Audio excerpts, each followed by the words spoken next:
Hello, lovelies. Cory here with Wilder Woman. Welcome back to my channel.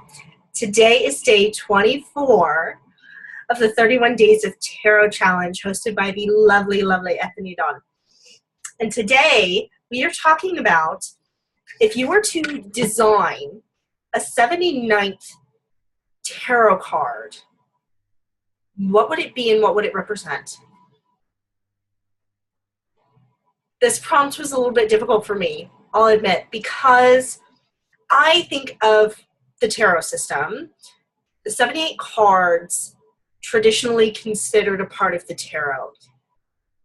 You're looking at the 22 major arcana cards and the 56 suits,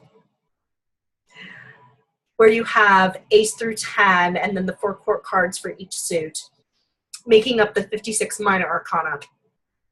Combined, you have your 78 card tarot deck. I think of that system as whole and complete by itself. And the reason for that is because in the major arcana, you go through the Fool's journey. You go through the ups and the downs, and it's a complete journey in and of itself, I think. I don't know that there's any additional lesson that I could potentially put there. Although the 79th card that I did draw, I would think would be at the tail end of that. The 56 cards of the minor arcana, I also look at them as at least the ace through 10 as a mini Fool's journey, complete in and of itself, related to the particular element of that suit. There's a complete journey there from Ace of Pentacles all the way through 10 of Pentacles, and you have that completion story. You know, with the ace representing the potential and the 10 representing the ending of that journey, the natural ending, I would think, of that journey. And sort of the culmination of the lessons that can be learned from that element and taking that journey. Not all of the journeys end on a fabulous note. You do have the 10 of Swords being very destructive. It's just, you're at rock bottom, your lowest point. It's just utter devastation. But the silver lining with that is can't really go anywhere else but up, right? And it's all about being in your head and the decisions that you make leading up to profound lesson that's actually going to move you forward within your life. And then you have the court cards, which, as I mentioned in a previous video where I was talking about the cards that were the hardest for me to get as I was progressing along my tarot journey. And their archetypes and what they represent is people in their progression, their own mini progression. So I didn't feel, at first I was like, I don't know how I'm going to answer this question because I don't know if I can really design a card that would add value here. And then I said, okay, wait a minute. There are other decks here that have 79 cards as well. You know, there's the Star Child Tarot, which has an Akashic Records card. There's the Idiosyncra deck, which has a magic card. And each of those creators that designed that card around the feel and energy of their decks and what they wanted to throw into the ring. So I was sitting here thinking, okay, if I was to design a tarot deck for me in my practice, in my use, what card would I want to add in? What additional message would I want to appear, either for myself or my clients? But that fits inside of my spiritual practice. So I know that this card isn't necessarily going to be for everyone, but that's okay.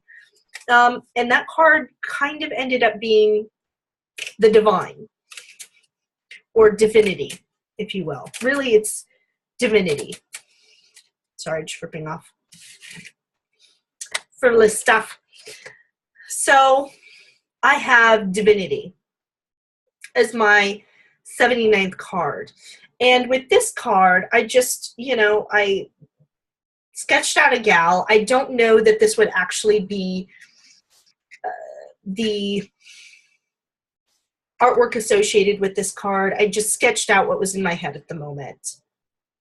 And so it's this girl with divine light around her. Her heart chakra literally is glowing as a heart with rays of light around it. And we have divinity. And my thought would be that there would be two messages to this card, depending on the context of the reading, where this landed in a spread, what the question was, etc. The first meaning, and this is in no particular order, one of the two meanings would be what's written up here. You are divine. This card for me would act as a reminder that all people have within them a piece of divinity, that we are a part of the divine, and the divine is in fact a part of us as well. We carry our gods and goddesses inside of us. We carry them with us throughout our day. And this is a reminder of that.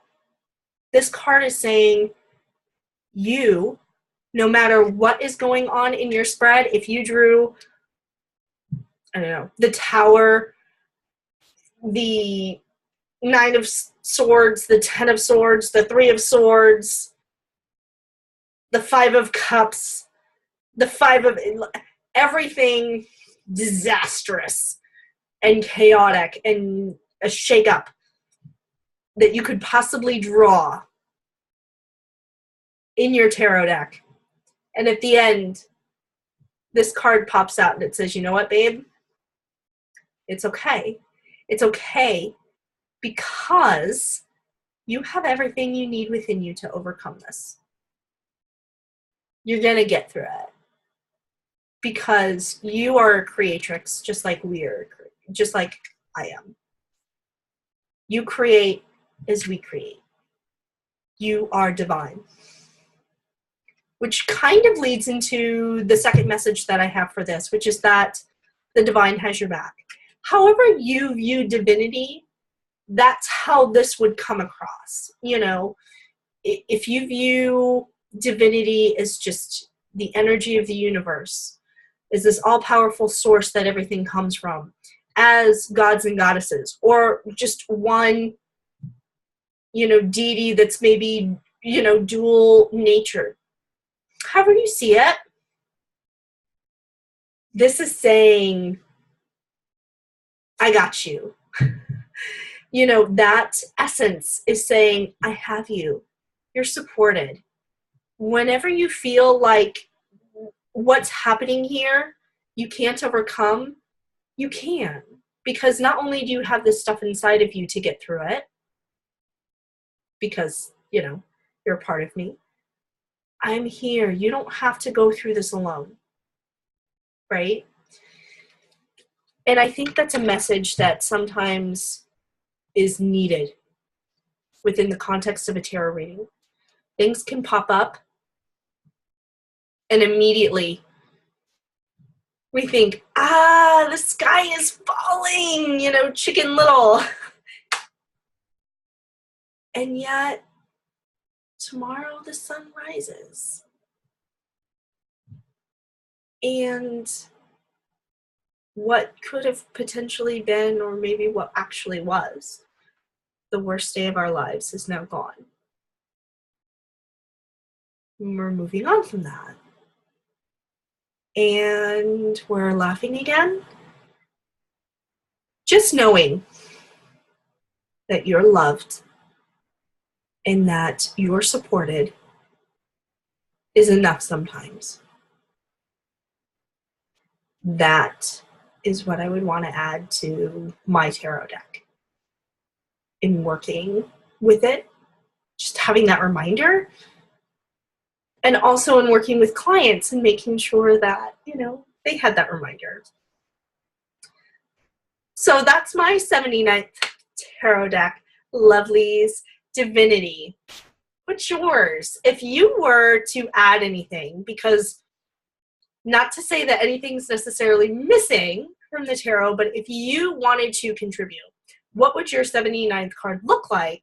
What would it represent for you? What would you want added in there? Would you want something along the lines of like magic, like what the Idiosyncra deck did? Or do you want something like spirit guides? I don't know. I'm throwing things out there. I designed mine. I want to hear about yours. So if you don't have a channel that's participating in this challenge or participating in it in social media, at least leave it in the comments below so I can read about it, because I love to hear everybody's ideas and I love to share my ideas with you, obviously, because I love to get on camera and ramble about them on this channel. But that's it for today's video. I will catch you guys tomorrow for day 25. So until then, blessed be.